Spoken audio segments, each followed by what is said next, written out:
Acha arbitre siffla premier combat diggante Laye Siry Adama Bassoul. Laye Siry à gauche, Adama à droite.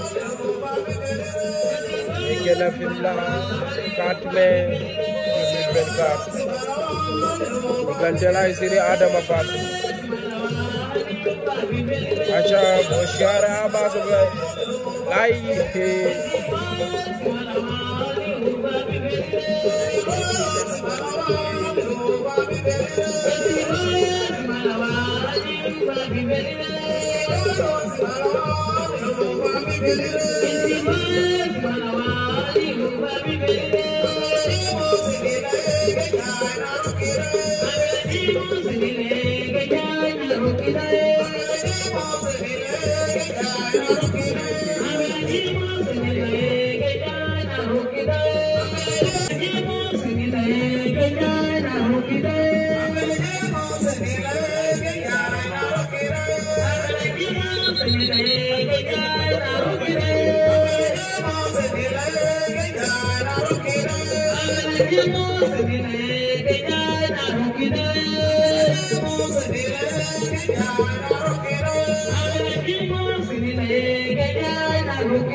Laye Siry war na ko mu yëkkati daan na ko.